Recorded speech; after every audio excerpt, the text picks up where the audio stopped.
Hi guys, hi everyone. How are you? Welcome to our channel नो जज्ञा study. अपन पढ़ रहे थे 8th क्लास का 4th चैप्टर। इसमें अपन पढ़ चुके कि कौन कौन से सब्सटेंसेस कम्बस्टिबल होते हैं और कौन कौन से सब्सटेंसेस नॉन कम्बस्टिबल होते हैं।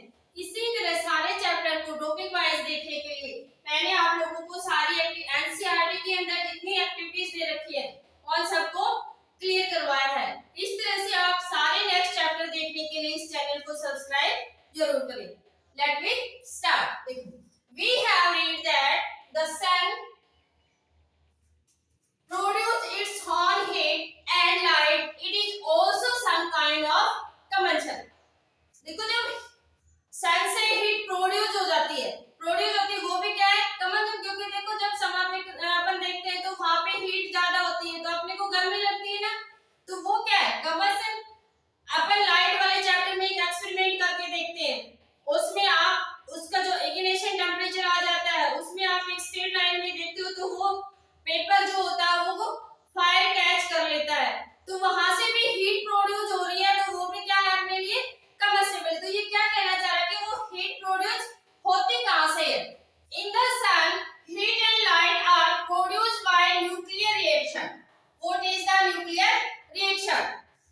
अभी मैं आप लोगों को 8th क्लास में इतना ही बताऊंगी, आगे हायर क्लास में अपन इसको अच्छे से पढ़ेंगे। देखो न्यूक्लियर रिएक्शन में होता क्या है, जो हाइड्रोजन गैस होती है it is convert into helium gas. ये किसमें कन्वर्ट हो जाती है? हीलियम में। जब hydrogen gas converted into helium there are a lot of energy produce there. वहां पे हीट बहुत ज्यादा प्रोड्यूस होते हैं जिससे अपन को हीट मिलती है। तो यहाँ पे क्लियर हो गया आपको न्यूक्लियर रिएक्शन क्या होती है कि जब hydrogen gas converted into helium gas, वो हाइड्रोजन किसमें कन्वर्ट हो रही है? हीलियम में। तो इस न्यूक्लियर रिएक्शन से वहां पे बहुत ज्यादा हीट प्रोड्यूस हो रही है। उसके बाद activity 4.3 place a piece of burning wood और चारकोल एंड आयरन प्लेट और तवा, cover it with a glass jar or a tumbler or a transparent plastic jar. Observe what happens. Does charcoal stop burning after some time? आपको क्या करना है, एक burning wood और charcoal and एक iron plate, इनमें से कोई भी लेना है। उसके बाद उसको एक टम्बलर से या प्लास्टिक के जार से, ग्लास जार से उसको अपन को क्या कर देना है, बंद कर देना है। आप देखोगे थोड़ी देर के बाद जो चारकोल है अपने आप स्टॉप हो जाता है। व्हाई? क्योंकि वहां पे क्या होता है, अपन ने लास्ट वाले वीडियो में क्या पढ़ा था, air is necessary for the burning substances, कि किसी भी सब्सटेंसेस को जलने के लिए एयर का होना बहुत जरूरी है। तो यहाँ पे जो ऑक्सीजन है, जार इस प्लास्टिक जार हो या टम्बलर हो, इनके अंदर जब तक ऑक्सीजन है ये बर्न होगा। लेकिन चारकोल से जो स्मोक निकलता है या वुड पीस को आप जब बर्न करते हो उससे स्मोक निकलेगा, उस स्मोक के अंदर कार्बन है, वो कार्बन ऑक्सीजन के साथ रिएक्ट करता है और क्या बना लेता है, CO2। और ये CO2 क्या करती है, ऑक्सीजन की सप्लाई को, क्योंकि जो ऑक्सीजन था उसको कन्वर्ट किसमें होगी, कार्बन डाइऑक्साइड में। तो जब तक उसके अंदर ऑक्सीजन है वो बर्न करेगी, और जैसे ही ऑक्सीजन की सप्लाई बंद हो जाती है वो अपने आप बर्न करना स्टॉप हो जाता है। क्लियर? अपने से क्वेश्चन में पूछा गया है, can you think of the reason why it stop burning? Because there are the no oxygen supply, there वहां पे ऑक्सीजन की सप्लाई नहीं होती, इसलिए वो अपने आप बर्न करना स्टॉप हो जाता है। You might have heard that when the clothes of a person catch fire, the person is covered with a blanket to extinguish fire. Can you guess why? Same here. यहाँ भी अपन ऐसा ही करते हैं कि जब किसी पर्सन के क्लॉथ्स क्या करते हैं, कैच को फायर को कैच कर लेते हैं, तो उसके बाद अपन उसको ऐसे ब्लैंकेट से कवर करते हैं। ऐसा क्यों करते हैं?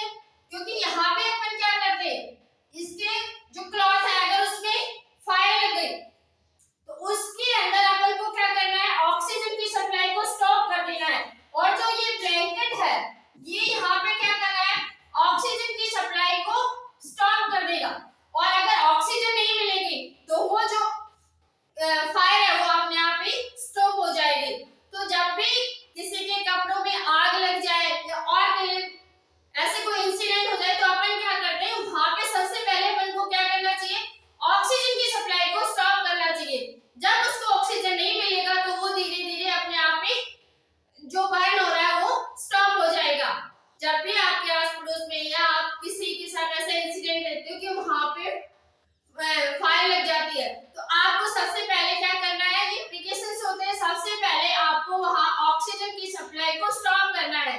जैसे ही वहां ऑक्सीजन मिलना स्टॉप हो जाएगा, जो फायर है वो अपने आप में स्टॉप हो जाएगी। तो इसीलिए इस पर्सन को ब्लैंकेट से इसने कवर किया है, क्योंकि यहाँ पे इसने क्या किया, अपन ने ऑक्सीजन की सप्लाई को स्टॉप कर दिया, और ऑक्सीजन ही नहीं मिलेगा तो जो फायर है वो अपने आप ही स्टॉप हो जाएगी। Blanket wrap blanket wrap around a person whose cloth catch fire. Now recall some of your experience. Does a matchstick burn by itself? How does it burn? भैया मैंने देखा जब आप मैचस्टिक का सिराव करते हो तो अपने आप जलना स्टार्ट हो जाती है। क्यों? क्योंकि देखो जब भी किसी सब्सटेंस को अपन को जलाना हो तो उसका इग्निशन टेम्परेचर, कोई भी सब्सटेंस जब जलना स्टार्ट करता है तो उसका इग्निशन टेम्परेचर होता है जिसपे वो जलना स्टार्ट करता है। जैसे पेपर का लोअर होता है, वुड का मोर देन होता है। आपने देखा होगा अगर आप मैचस्टिक को पेपर के पास ले जाते हो उसको, तो वो पेपर जल्दी से जलना स्टार्ट हो जाता है, क्योंकि उसका जो इग्निशन टेम्परेचर होता है वो लोअर होता है then the pitch of wood. अगर आप ऐसे ही किसी लकड़ी के साथ करके देखोगे, आपने क्या लिया, ये मानो आपने यहाँ पे क्या ले लिया,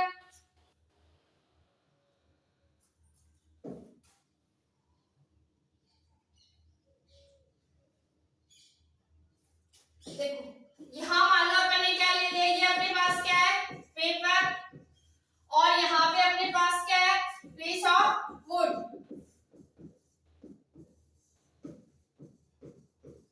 तो जब भी आप मैचस्टिक को इनके पास ले जाओगे तो ये पेपर जल्दी से जलना स्टार्ट हो जाता है और ये फायर को कैच ही नहीं कर पाता है। क्यों? क्योंकि जो देखो जब भी कोई सब्सटेंस बर्न करना स्टार्ट करता है तो उसका एक इग्निशन टेम्परेचर होता है, किसी का लोअर होता है किसी का हायर होता है, और वो अपने इग्निशन टेम्परेचर पे ही जलना स्टार्ट करता है। तो पेपर का जो इग्निशन टेम्परेचर होता है वो क्या होगा, लोअर होता है, इसलिए ये इजीली कैच फायर को कैच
वैसे मैं मतलब यहाँ पे इनका यूज किया जाता था, बट जो model safety match was developed only about 200 year ago.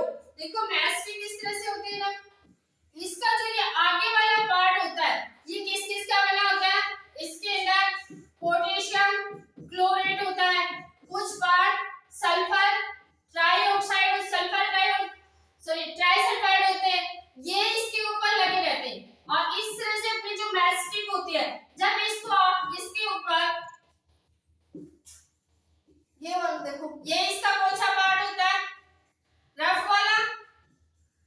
जब आप इस रफ पार्ट में इसको रब करते हो तब इसका जो इग्निशन टेम्परेचर होता है वो हो जाता है, और ये जो सल्फर के पार्टिकल्स होते हैं ये फायर को कैच कर लेते हैं।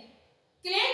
तो ये अपन इसकी हिस्ट्री पढ़ रहे हैं। देखो, a mixture of antimony trisulfide, potassium chloride and white phosphorus with some glue and starch was applied on the head of a match. See, mastic की जो हेड होती है उसके ऊपर पोटेशियम क्लोराइड होता है, एंटीमनी होता है, ट्राइसल्फाइड होता है और स्टार्च एंड ग्लू होता है, ये इसके ऊपर लगा दिए जाते हैं। और जब आप इसको इसके साथ रब करोगे तो ये फायर को कैच कर लेता है। On the head of a match made of suitable wood, when stuck against a rough surface, white phosphorus got ignited due to the heat of friction.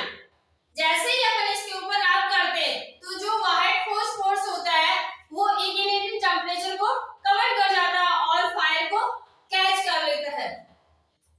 This started the combustion of the match.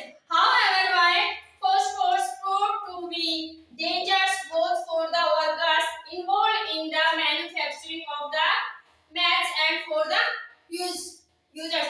वहाँ पे जो काम करने वाले workers होते हैं उनके लिए, क्योंकि सल्फर देखो बहुत ज्यादा उसके अंदर इग्निट हो जाता है, जल्दी से उसका जो टेम्परेचर होता है वो लो हो जाता है, उस टेम्परेचर पे आ जाता है।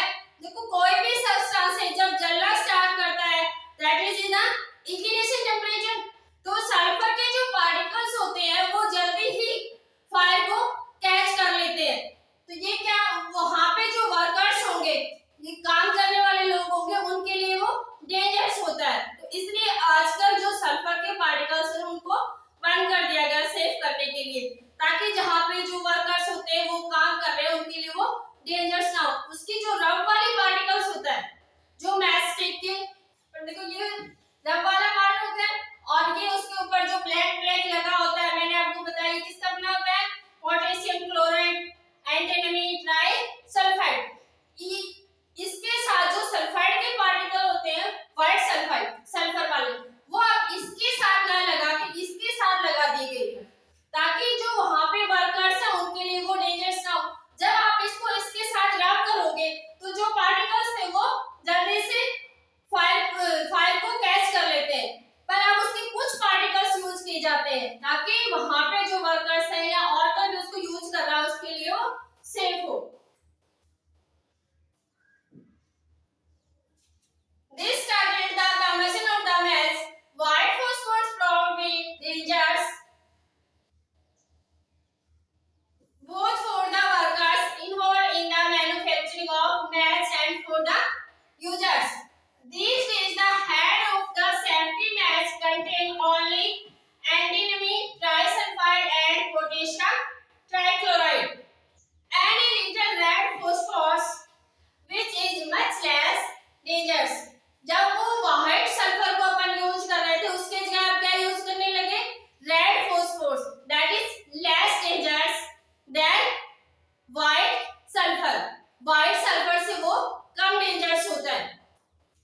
When the mastic is struck against the rubbing surface, some red phosphorus get converted into white phosphorus.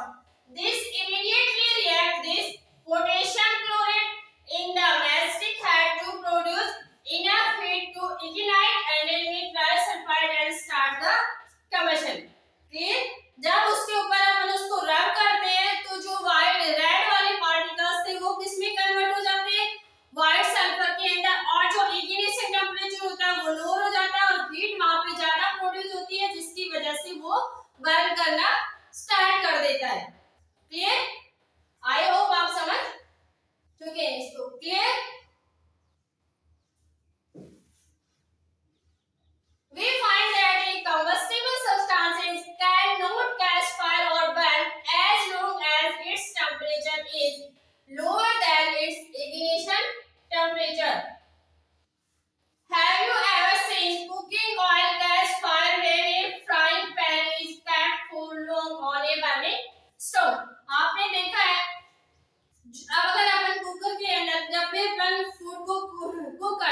मिलता है। क्लियर?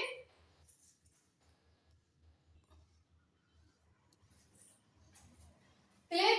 अपन इसको देखो एक्टिविटी 4.1